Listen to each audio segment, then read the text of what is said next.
I could be good enough, academically strong enough. I could disprove all the myths that were about black people. And it didn't matter if I was valedictorian. It didn't matter kind of what my grades were. It didn't matter what positions I got. Every time I got to another level, guess what?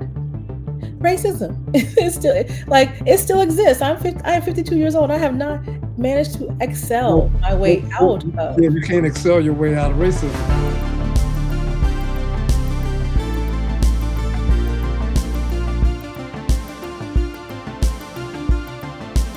In this episode, I am excited to welcome Tara Winston, a colleague and friend, someone who has experience from Deloitte to Pepsi-Cola, degrees from University of Virginia and Stanford, is a consultant that works with all sorts of organizations to help them move from better to their greatest potential and best. Tara Winston, someone who is going to show us a little bit of the secret sauce of how do you take challenges and turn them into leadership opportunities for yourself, your organizations, and the world. Join us. Welcome, Tara Winston. Thank you. I'm so happy to be here. I've been really waiting for this conversation. And I too. This is a delightful moment for me. I'm so excited we get to talk. And we keep it real here. Share our minds, stack our capabilities, collaborate, keep it candid, keep it real, co-create. Everything is going to be leading toward how can we be building and bringing and being better persons and professionals in the world. Mm-hmm. So I know it's going to be beautiful. A lot of circular, may all be fed today. May all be fed. So you're looking alive and well, and I'm talking to you from Philadelphia, Pennsylvania, and you're talking to me from where? I am in South Carolina. I'm at my mother's house. And so I'm speaking to you from the lovely Gullah Geechee land in South Carolina. All right. So, right now I'm a lot warmer than you guys are. little colder up this way, but you reminded me, and make sure we cover in our time. You're a branch off of some cultural roots, and so am I. Yeah. So let's just share some stories about who helped us preserve our best minds in a world that's been built on a lot of nonsense and supremacy notions to destroy minds. That's right. We were able to get some support and guidance and love and encouragement from some set of people inside of a culture, inside of subcultures, et cetera. And be sure, let's talk about branches. We're branches off some cultural roots. And today we keep the roots on all of our discussion. Okay? 100%. All right. So for our audience, have them just catch up with what's been a wonderful life so far, and you're doing great things in the world. Tell them a little bit about who you are now and what's your latest professional ventures. Give us a sense of the umbrella name for that and your overarching, I'd say, vision and values. Mm-hmm. You're attempting to demonstrate and deliver and also keep alive within organizations and populations that you work with. So living leadership has got a deliberate ing on it because we can't make it static. We got to find allies and partners, and you're doing that in the world. And let us know a little bit about you. Okay, and I love that living is ongoing. And so my business is called Interact Consulting. And it's called Interact for a couple of reasons. So number one, my name is Tara. Interact fits into Tara really nicely. It's a great way to get a URL that fits. Yeah. Sometimes we gotta be practical with our things. Even more than that, for me, it is about kind of how all the parts of ourselves interact in order to create not great impact with the world, great leadership, and a great life. Yes. And so my personal mission in life is to help good people do great things. And when I say good people, I mean people with great integrity, focused on the right things, want to do better in this world. And my general hypothesis is that it's a lot easier for bad actors to move ahead and gain power and to make change because they're willing to skirt the rules. They're not afraid. They don't have imposter syndrome. Why is it that nobody bad has imposter syndrome? It helps us out a lot. And what I found when I worked in organizations and even when I started my business is that lots of good people got stuck. And so they never reached their full potential. They couldn't take their rightful places in power and make the changes that make the world better.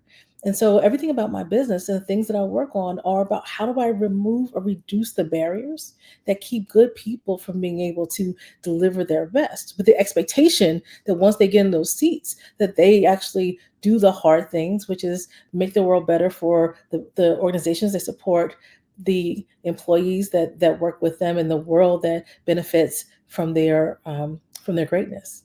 So it's been very, very cool for me. So whether it's executive coaching, which helps individuals get past their internal barriers, whether it's facilitation and helping groups come to decisions. So that's intrapersonal challenges, or it's organizational, which are structural and systemic barriers. Each one of those things allows for us to just make it a little easier for good people to be their best.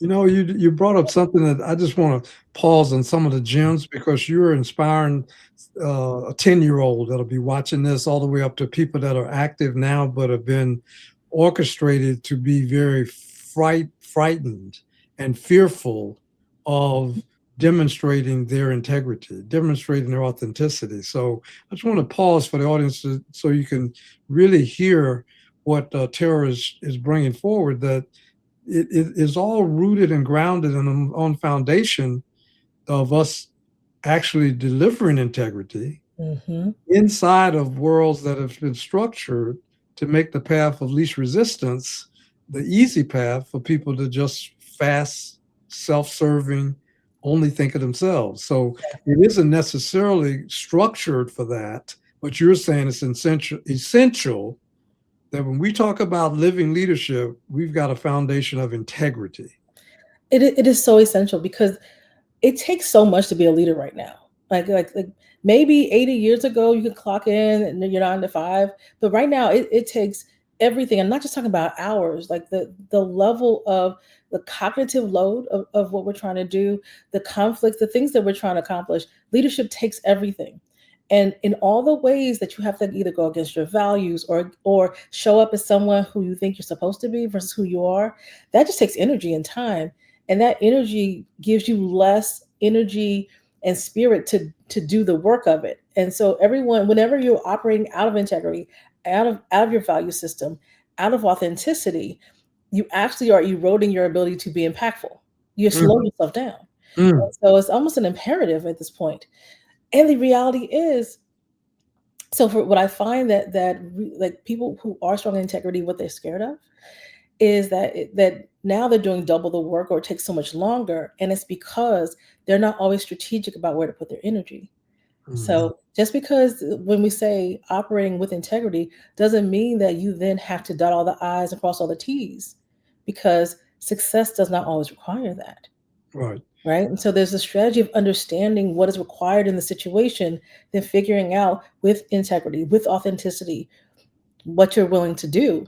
And here's the key, and be okay with the consequences that come. Mm. Even if they're costly or dangerous, even if they're going to cost you something you thought was important, you're saying to come to a self satisfaction that there are consequences. You can't defeat that and to be able to live with that. You have to be able to live with that. Like what I find so interesting is that sometimes I'll work with someone and they'll say, you know what, like it's not fair. It's all about who you know here. And I don't want to spend a game of politics. So I'm just going to sit here and do my great work. Okay. But then you can't be mad when you're not promoted, because the success model here is about getting to know people. And it doesn't mean that then you turn yourself into somebody you're not. But we all get to figure out what levels we're willing to play, whatever game we're in, where our integrity stops us and says, no, I'm not that person. And then somewhere in the middle is the answer of where you will land with realistic consequences for the environment. And guess what? If it's too much, you go somewhere else. And wake up the next morning to rise and knowing that you've had an experience and that one didn't work out and wasn't ready for you and then begin to strategize off of that. It's And there's interesting. some place for you. Yeah, and there's a place for you. Mhm. That's sometimes hard to see around the corner that we can believe Mm, and know that there's a place for me when you can't just see it right up front. I want mhm. to underscore again 2 words you've used, which is energy. You've said it 4 times already. And energetic solutions sometimes are embedded in the very thing that's draining your energy. Yes. That if you step back and look at what's draining your energy, it's often masking inauthenticity. Mhm. And then the solution is embedded in the problem. So I like this framework of energetic solutions are within every Mhm. challenge. Another way to say it is the challenge is wrapped up and disguised. It's disguised opportunity if we just have the energy to actually interpret the frustration and some of the misalignments. Yeah, and so why energy to me is so important is because the way that our world works. Like, okay, so you got a ton of books on your bookshelf about organizational development, human behavior. I have a ton, and what they all say in some way, shape, or form is people are humans. They like to work and give opportunities to people that they like. They respond to things that feel either passionate, charismatic, whatever those things like that, and all those are aligned with how you show up energetically.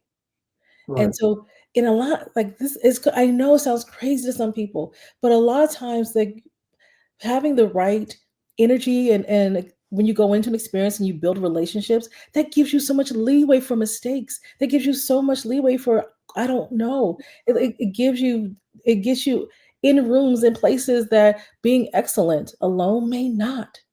Right. And so we lose that. And that becomes and that thing is so critical to how success is defined, particularly in the Western world.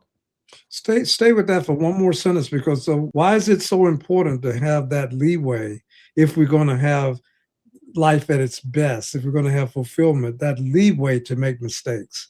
That is so precious because a lot of systems and structures hit you with various kinds of isms, but one of them is perfectionism. Yes. And then we take ourselves out. So why is it important to have that leeway and to lead people with the space and grace to have the leeway for learning? That's what you're really saying. The leeway for learning. I love how you said that. So first of all, I I'm gonna out myself as a recovering and not quite done yet perfectionist. Do as I say. That's I do. I'm working on myself. One Uh, day at a time, 1 hour at a time. 1 hour at a time. Um, well, but perfectionism, like having the space to learn, is so important. And when you start to really, if you just step back and watch how organizations operate, you like the mistakes all the time. The question is who gets the ability to make a mistake? How big is that mistake? Yeah, um, and yeah, and how do you recover from those mistakes? Those are all the things that actually make a real difference. A friend of mine, she had a manager that I think probably said one of the most astute things that I've ever heard, and I don't know his name, so I can't give him credit, but it's not mine. But I do want to offer it to your audience. He said in life there are two types of doors: one-way doors and two-way doors.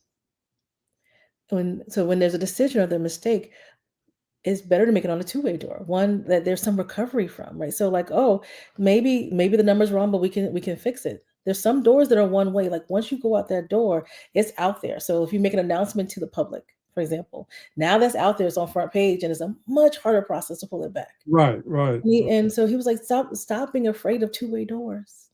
Mhm, Because mhm. there's a recovery process to that.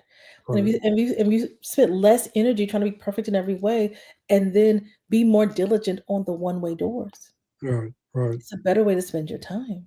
Yeah, and it's so different than trying to be perfect and not being able to reach it. Have you ever seen a dog race where they have an artificial bone in front of a team of dogs, and the Mhm. dog never gets the bone? It's Yeah. kinda like perfectionism. We're getting hit by racism, classism, sexism, yeah, heterosexism, all these isms on the big picture, and then Mhm. hopefully somebody tells you, "More Vaseline on your face."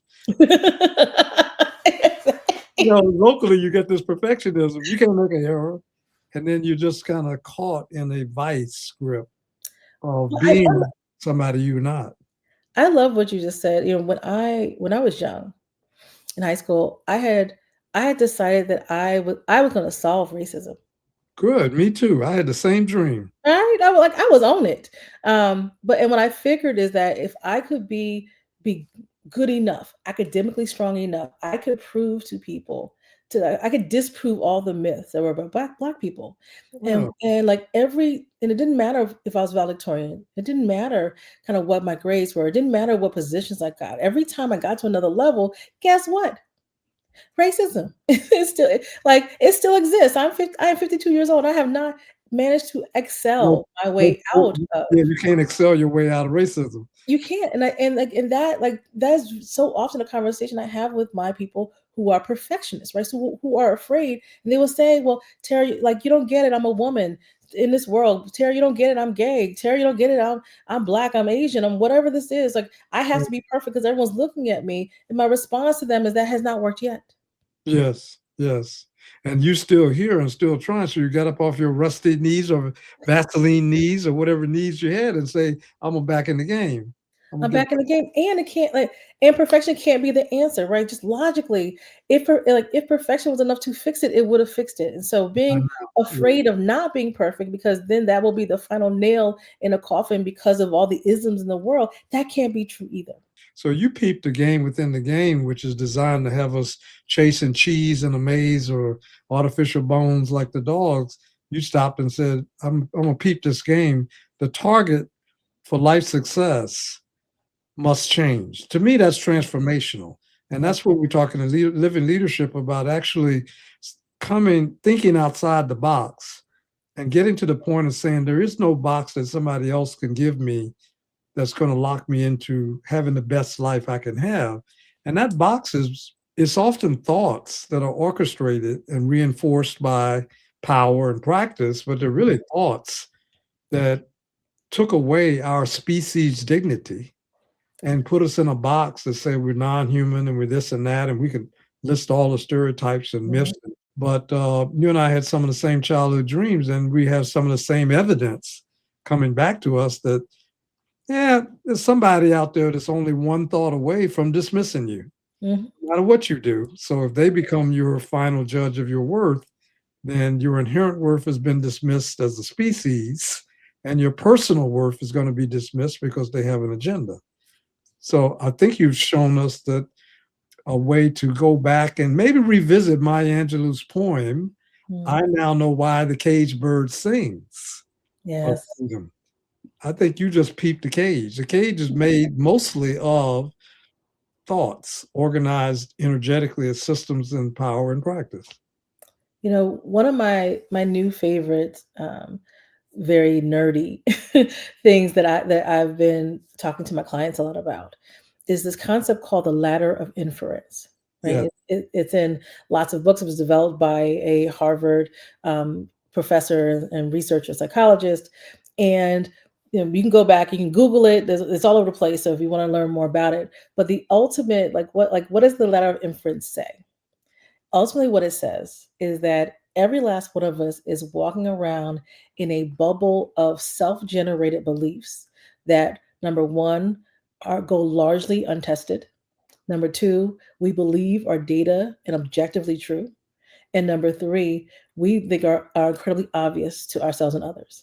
And they're all made up, and we're bouncing against each other in our own made up worlds because of the way we perceive data, the way our biases play into our beliefs, and how the way our beliefs then drive our actions, which creates self-fulfilling circles. And so it's such a powerful frame to know, like, so that person that we think is may see me through their biases of race. That person may not even know they're doing it. They may know they're doing it, but they may not know that they're doing it.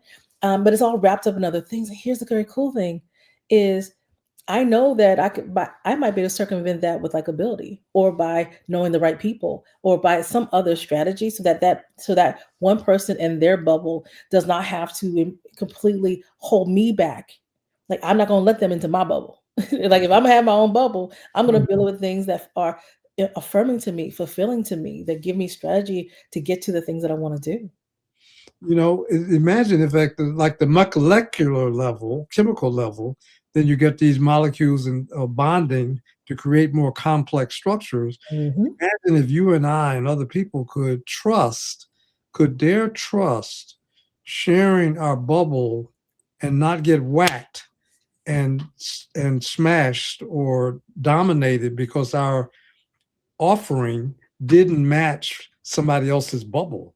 See, Mhm. what you're saying is that the holding on to things we believe, like Stevie Wonder's song "Superstition," that Mhm. we don't really understand, limits us from actually stacking our minds and hearts and capabilities to co-create things greater than what we would do personally. Yes. Imagine if we could trust each other enough. Have you ever seen people not even let you finish the sentence because they're so ready to come back with their bubble? Mhm. With a yeah, but too. Yeah, like dismissing your bubble and going right into theirs. Imagine if we could actually come together and say that our lives depended on us loving each other enough to really listen. Mm. And you know, they would arrest us and most of our corporate clients if we came in deliberately flashing a slideshow about love with accountability and productivity. You don't usually see it, but really what you're talking about is a new way of having energetic solutions actually practiced. And I was thinking pride would keep us from sharing our bubble or daring to let somebody influence our bubble. Yes. What you're talking about is vulnerability. Yes. And vulnerability is so hard, and it is the key to all interpersonal dynamics. There's an amazing course, started at Stanford Business School, and I took it when I was in graduate school. It's called Interpersonal Dynamics, and 50 years worth of students have lovingly called it touchy feely. Can you imagine a bunch of business students talking about feelings? That's right. That's right. Transformative game for them. Yeah. But so it started at Stanford. I helped teach it at Chicago Booth, and it's still going on in Booth. And I'm involved with a nonprofit now that is working, specifically in the nonprofit is called Leaders in Tech, trying to create a more humane environment in the tech community based on these same learnings. Tell And us what you're learning about that then. That space you're holding from your MBA at Stanford, and yeah, now you're a faculty member. Tell us what you're learning about the selection, the holding space for that. What makes the difference? What's the secret sauce? What's the outcomes that you're noticing? okay, so I'm no longer teaching it at any of the business schools, but teaching it in this nonprofit. Like, so number one, the thing that is so critical, like to your point around like having the courage to talk about vulnerability. When we get these right now, these tech executives into a room and they're talking about vulnerability, the day one when you do it, it feels ridiculous. This is not anything that we teach in business in the Western world and any of those things. By day four of deep vulnerability, they are deeply bonded. They feel seen in ways they've never felt before. And they go off, and then we get all these reports on like this thing saved my marriage.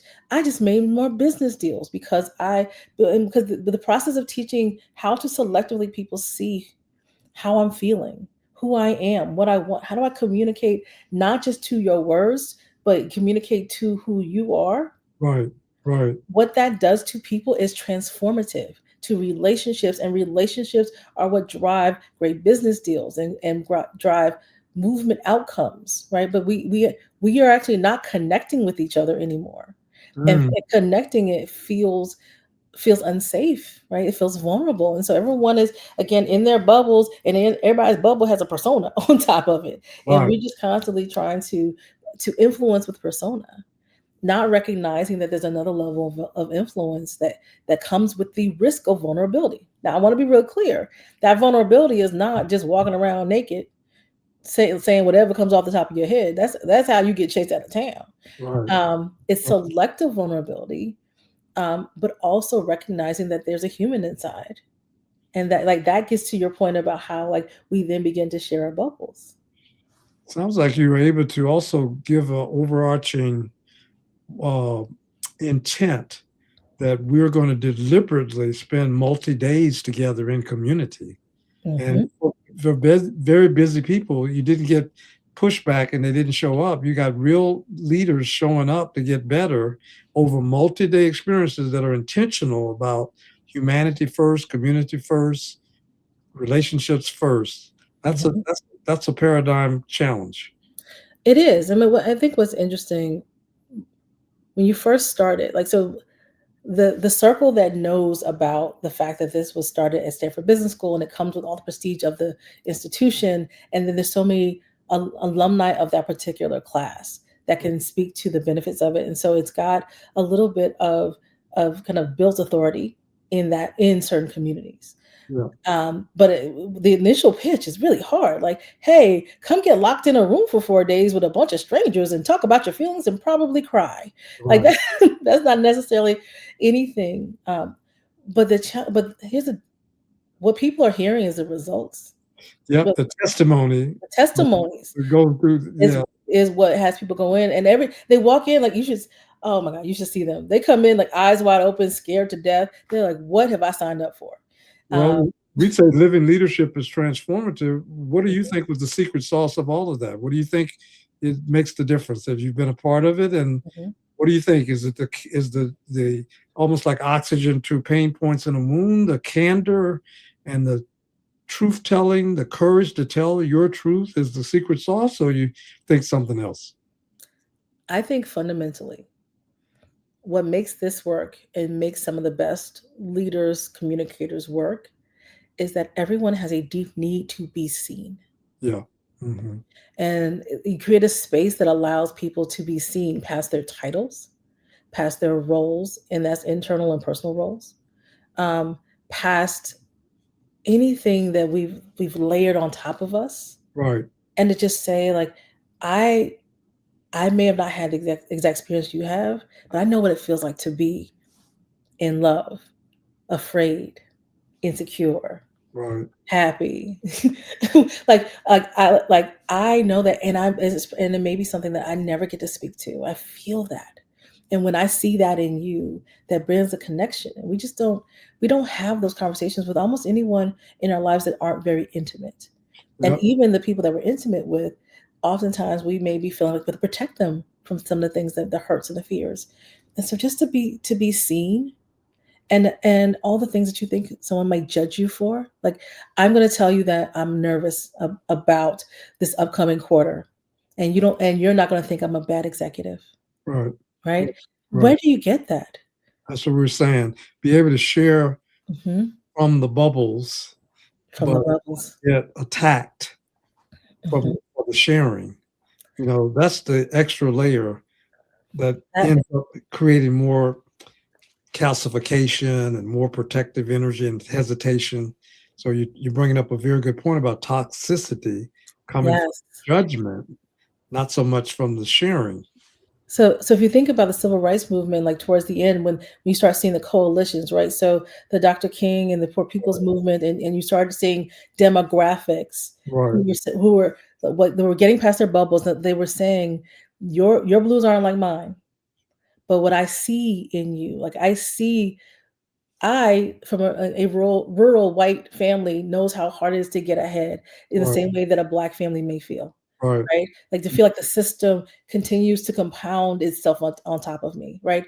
When Yeah, you see that in a person, then all of a sudden there's a connection, and again, but it takes vulnerability to get to that point, right? Because I gotta say it and think and make sure you're not gonna judge me or it's not gonna be used against me. But once we can get to that conversation, it opens up selective trust, problem solving, like collaboration, co-creation, all those things are now available. But you can't do that when we're both kind of on, at a distance, kind of side eyeing each other. And so that's what the power is when we can get past our bubbles. and that harsh, lens that people put on you to attack you is the lens of their own perfectionism now Mhm. projected onto you, so they're gonna find some lint on your eyebrow or something to make sure that you don't get a perfect grade, and, it just the system sort of reinforces itself to make sure we stay fractured and separate and not as powerful as we could be. I think you've, outlined really a template Mhm. for us coming together again and claiming a connection that may be there has just been so covered up by our lack of proximity and true authentic relationships or by people that want to divide and conquer. In South Africa, they have a concept called Ubuntu. Mm. It says, I am because we are. And there is no humanity without the rest of us. There is no full human fulfillment without you. Yeah. So it's reciprocal circular logic that could lead to what I call a circular leadership and a redefinition of what it means to be successful, which isn't to be an image that looks perfect, but to be a human being that knows we're imperfect. And probably our bubbles are very small, about the size of a quarter in terms of what we Yeah. really, really know. Imagine if we were to open it up and say, together, let's expand and then use the mutual blessing of all of our minds and all of our talents and capabilities so that we can do something greater than the sum of the parts. Well, and I mean, you want to know a real secret. Even if I'm willing to be open to the Ubuntu of it all, and the other person isn't, there's still value and benefit to me. So rather just staying in my own bubble. So I had a client recently, working with a difficult manager, and one of those things where a situation, not she's not going to leave the situation. She's still trying to figure out how to work with it, and but she was getting so emotional and so frustrated. It was to the point now every time I got to walk into the office, like I'm looking at you kind of crazy, and sometimes I would say her voice would get a little spicy as we were talking Mhm. about things, because again, she was having a relationship with this person that she did not appreciate. And one of the things that we worked on was her thinking about the all of us, right? So I said, what what would it be to be curious about what's going on with this person, right? For someone who is senior to be acting so petty, like rather than being focused on that, like it like may like this may is she at the end of the line? Is she threatened by you? Is there what are all the things and what we've worked around to? Honestly, is pity, right? Like you walking around acting like this with all your experience and money that you have. And the only reason why it was important to find that is that it gave my client a better way to interact with a person. Right. To not walk in every day and be less than her best self because she's irritated, because she feels offended by it, right? All those things. Like just by changing her orientation and saying that poor child, whatever got her to be this person, I'll feel sorry for her. And I'm not bothered by that. Uh-huh. Yeah. That gives my client more space, more fulfillment. So even if I can extend out of my bubble, even in my own mind, the other person may not do that, but there's still freedom for me to be able to see the all of humanity so I can interact and show up the way I want to. Yeah. And you use freedom in that example to give her another choice about how to show up as a human being using the word curiosity. Yes. Now, I want to use that as a bridge. You're down with your mom now, and I want to use this as a bridge to ask you go back to your first decade of life and think about mom and the communities that you were raised within. Mhm. And talk to me a little bit about the leadership that was evident because somehow some set of people helped you preserve your mind in a world that was designed and built to make sure that you wouldn't shine. Your Yeah. spark would be, if not snuffed out, it would be very much blocked out. And I'm wondering who helped you preserve your best mind, your curiosity. You made me think about it when you said curiosity, Mhm. because you are confident, you're curious, you're collaborative, and yet you're willing to be vulnerable, you're willing to listen. So somewhere, maybe in that first, maybe second decade, some people poured into you, and now you're going to pour into clients and other people. What are you standing on in terms of your leadership formation? Looking back, maybe Mm. you didn't know it at the time, but looking back, there could be heroes, sheroes, colloquial expressions that you remember? Give us a flavor of who helped you stay sane in a world of something. Saying is still up for debate. Um, Well, you may be crazy, but you're not alone. You're not alone. We we got your back. I appreciate that. Yeah. So on both sides, both parents, both sides were sharecroppers in North Carolina. So My parents too. my mom's people did cotton. My dad's people did tobacco. Yeah, cotton on my side. Yeah, Mhm. yeah. And fun fact, or not so fun fact, my last name is Winston because of the plantation, darling. Yes, the cigarettes. That's the cigarettes. That's the cigarettes. Like we were owned by a cigarette company. Yes. Yeah, North Carolina, South Carolina, Virginia.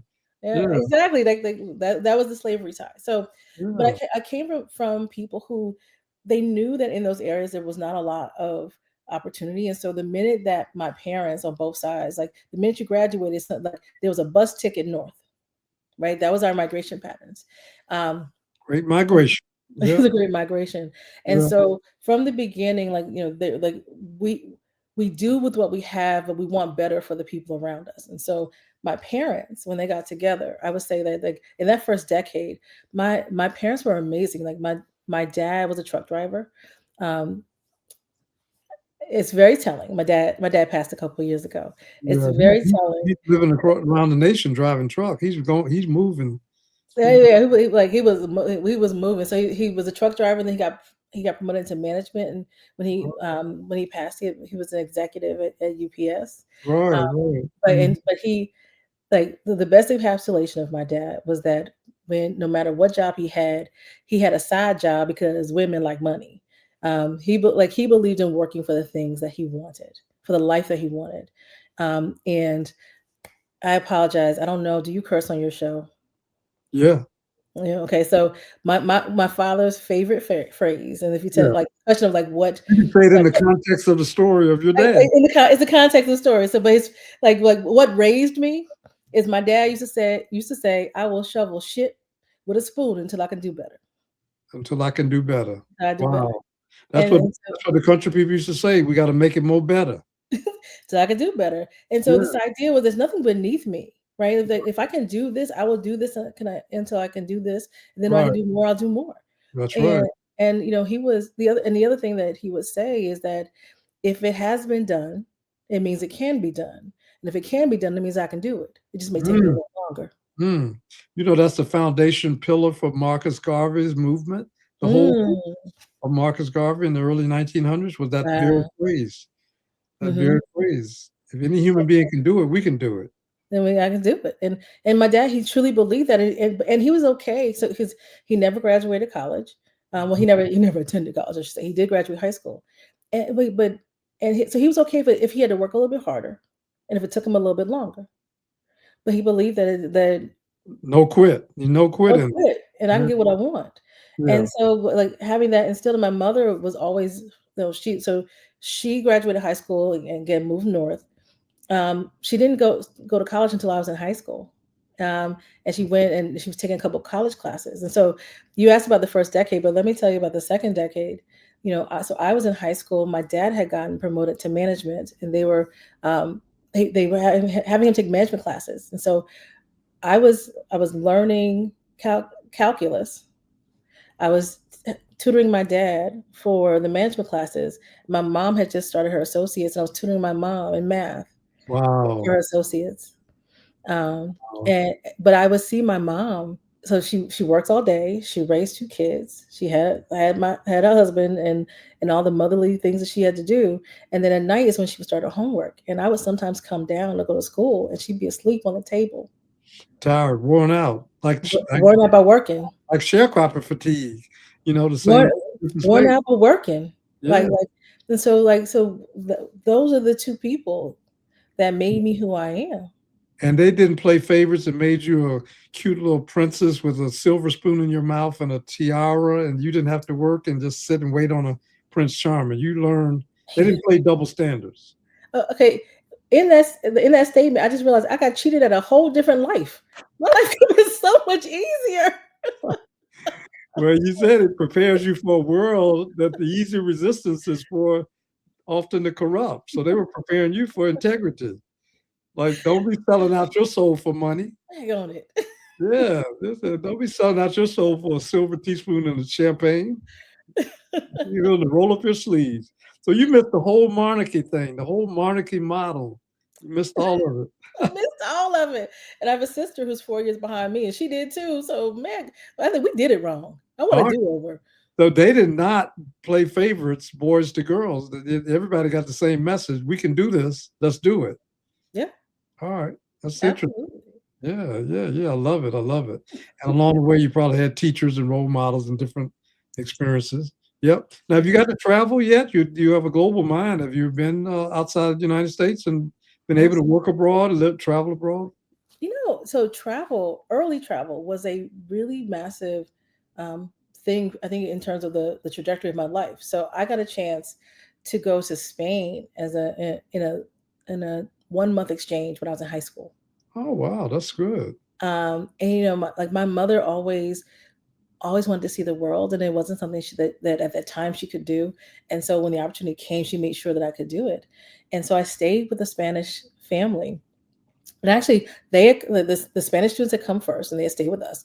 Then we went over, and like there was a moment I'm sitting at the table, and so my Spanish family, it's a dad, three daughters. My family back home, dad, two daughters, moms on both sides. And my Spanish father kind of comes into the house, and by this time my Spanish is good enough that I was translating back Yeah, into yeah, English. I was like, yeah, "Oh, go me." yeah, yeah, yeah. Spanish dad comes to the house and he says, "You women are driving me crazy." And I just had a moment because my dad has bumped into the house and said the same thing. And Yeah, so these two men, the entire world would tell you that they were so different, right? right. And So yet, the one is white and one is black, and one is a Catholic and one's a Baptist, and one speaks Spanish and one speaks English, and one's in Spain and one's right. Like you could lay all things, and then when you take all that external yep, things distinction, away, just different. at that personal level, these two dudes are saying the same thing. Yeah, you could see the common thread. You saw both of them. I saw humanity underneath Humanity. all the. I saw that was the first time that I realized that all the borders were just lines drawn on a map, Mm, mm. and so that transformed me so Wow. much. And I spent a lot of time thinking and working in inclusion in a broader sense because I was like, all this is just made up from Oh, that one moment. oh, what a gem. What a refrigerator moment. In fact, as we move toward closure, Tara, let's start harvesting some of the nuggets that we've brought out in today's conversation. And I'm Mhm. just thinking so much of it, of the cage, Mm. is built on thoughts. They're Yes. all made up now by people 1,000 years ago died, or 2,000 years ago died, or 5,000 years ago died, or 5 minutes ago. They weren't dead physically, but their concepts are dead. It's nothing alive with this binary trap. Yeah. We keep toxic binary traps, putting people in, you're wrong, I'm right, you're crazy, I'm sane, uh, I'm more perfect than you. I think that's a takeaway because some of what it means to be alive is to trust the emerging manifestation of who you are, not sit static Yes. on what you were, but to be able to lean into being better, not bitter and, all torn up inside because you had a past, you know. So I'm thinking about one of the harvesting is avoid toxic binary traps and judgment, lean into the vulnerability of being better. Oh, I really like that. Lean into the vulnerability of being better. Because the Yeah. cave is made up mostly of thoughts. I love that. Isn't that something that that's what we were just Yes. dancing with. We're dancing with this possibility of not leaping across the Grand Canyon on a motorcycle and saying, I'm gonna be the best person to ever do this, the first one, and just crash, but saying, I dare to be better tomorrow. I dare to beat yesterday. I, I love dare. The other word that I like is, and I think that kind of plays into our whole conversation, that you get to choose. You get You to choose. choose to be better. It doesn't matter who you were yesterday. You can choose to be better today, and that choice, you get to examine the expectations. You get to examine the beliefs that you held, and through changing those, you can choose to do and be different. You heard it today, audience. Tara Winston telling us that you are not a tree. You can move. You, you get to choose. Put that on your refrigerator. Put that on your heart. That's Mhm. another gem. Let's just keep going. Let's just take a few minutes to harvest. You're standing on the shoulders of people that said, when you show up with honest effort, even if I have to shovel shit with a spoon, if I Mhm. show up with honest effort, I'm going to do that until I can do better. That is a kind of, hey, that throws away the notion that you can somehow skip developing an identity and integrity to say, I'm not going to cancel quit on my student loans or whatever I'm up to. I want to stay in there and do the right thing. I think that's a nugget from the conversation too. Well, I 100% agree. I think what also goes with that is, and I'm not gonna be apologetic or ashamed about where I started from. There's so many people that what stops them from getting out of a bad marriage, what stops them from getting out of a bad job, what stops them from making the choice is what are people going to say? Like, what are they going to think? I've already got this degree. I've already, like, how could somebody with a PhD do this thing? And the answer is, who the hell cares what they think? I'm not going to be Oh, ashamed about where, what I need to do to be who I want to be. well, tell me that on that note, I gotta go back. Have you ever been stopped, punished, or challenged for wearing your hair natural? I noticed that Michelle Obama never wore it in the White House, and I got calls saying, "Aren't we post-racial because Obama just got elected?" So, what Mm-mm. about you? Wearing your hair natural, has it been a detriment for your corporate, uh, career, inside or from your professional entrepreneur career now? It was a choice. It was a choice and an evolution. I like honestly. So when I it's so funny. When I interned in business school, I had a wonderful roommate, a white roommate, and I was still straightening my hair back then. And I was explaining to her, she was watching me do my hair, like, "Oh my God, this is so much work." And I said, like it is unprofessional. And she was so offended. The thought that the way your hair grows out of your head naturally could be deemed unprofessional. She was shocked by it. Right. And so, but it was, and it's something I carried for a while. So when I first decided to transition, I decided I was going to do this. But whenever I had a meeting with someone very, very high up, I would pull my hair back in a bun straight.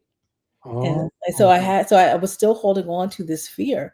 And right. then the moment, I think What was the I was, moment? What was the I, moment? I was walking through the hallway, and I had my hair in this bun, And and there was no you were a midwife giving birth to your next self. to my next self.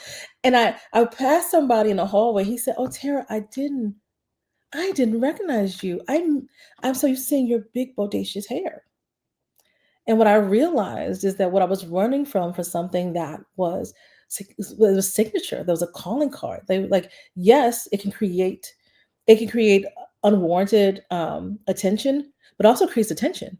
Right, And I finally sat myself and I decided that it's very similar to being a black woman. I look, forget the gray hair, but when my gray is a cover, I look younger than I actually am. right, Um, I'm going around telling old CEOs what to do. right, And so what where I landed, and this is something I've told people many times, you may doubt me when I walk in a room, but never when I walk out. right, right, And so what I found is that the hair, like carrying that confidence and carrying that opinion, like, and I know you may look at me sideways when you walk in because of the hair and because of me looking young or because I'm a woman or whatever, like whatever your issue right, is. right. But you saw it in Spain that it's all about te veo, I see Mhm. you, and you It's like want what people to see you, not yes. the mass, and But you just you whenever I walk in, you're gonna have your own opinions, don't see and I me. guarantee you by the time I finish doing what Imma do in that Yeah, room, yeah. you're gonna walk out a fan. You know, you also brought another nugget in there. One is your personal decision that Mhm. I'm going to dance with this possibility and then begin to embrace it. But two, you brought up I think you said a white ally in business school said to you, step Mhm. back on the word unprofessional. Yes. Don't allow people to call you a minority or unprofessional. Don't allow that in your spirit. Don't give free rent to that in your mind. A white ally did that. So, in some ways, you're talking about your power in relationship, in trustworthy relationships. Now you brought in the community and the connection again. Absolutely, and it like her like that moment with her, I was like, "Yeah, it is pretty ridiculous." She got you thinking, though. Mhm. Yeah, Yeah. and I think part of what we're doing today, Tara, and I wanna, thank you so much, and I want you to speak out of your gratitude too. I'm grateful that you kept your right mind and your curiosity and your courage to continue to work with people so that they can claim their spark and their talents and their capabilities, and it's just, beautiful for us to just step back and talk about it. So, I know you've had pain points along the way and you've had, some setbacks, but this last story about the hair was interesting because there have been lawsuits in organizations where people got fired for Yes. wearing their hair natural, and somebody said they were unprofessional, and arbitrarily fired him and all that. So we are not in a safe world, but you sound like you're saying, ready or not, here we come. So, I always think about like playing spades. So Yep, anybody has a card player, yep, nobody has a perfect hand. that's true. So you play the hell out of the hand you have, Play the hand you got. Yep, right? And yep, so I know, like, I know I may walk into a room and with this hair and this body and this skin, that like that to you may not be an ace, but I got other aces I can play. mhm, And so I'm much more interested, like, so for like to be very clear, like, when I looked younger, like, I may walk into a room full of men, like, like a sales team, when I thought they were going to look at me like, are you qualified? When I introduce myself, I may introduce myself as a reformed engineer, right, right? right, I will give signals to them about my competency up front as a way to counteract what they may be holding, right? Sometimes I may talk about my client base. Sometimes I may talk about other my MBA, right? So I I have I have a hand of cards. right. And so when I walk into place, I'm always thinking about what is the best, like, what's the first play? What's the Yeah, next play based on what they're doing, so that I don't have to worry about, like, okay, maybe you don't like my hair, maybe you think it's unprofessional, but that's okay you blend, because you like what I'm saying. you blended intelligence. See, that's Mhm. intelligent assessment of the context, and then you start adjusting, but not giving up your integrity Yes. just because somebody may have an opinion or perception. You're working both ends, not the binary trap. I've Well, got and that goes back to the where we started our conversation, right, ironically, right? So, like, this idea of like, in order to have energy, you need to live in integrity and hold on to your values and be authentic. But we're not saying that you just walk around saying, "This is how I am. Y'all gonna just love me." No, knowing all these things, yes, using all your gifts.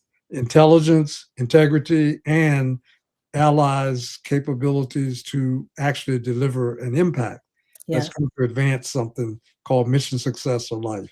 I that love it. Now, you're talking to a 10-year-old or an emerging leader that's afraid, or somebody young looking at you.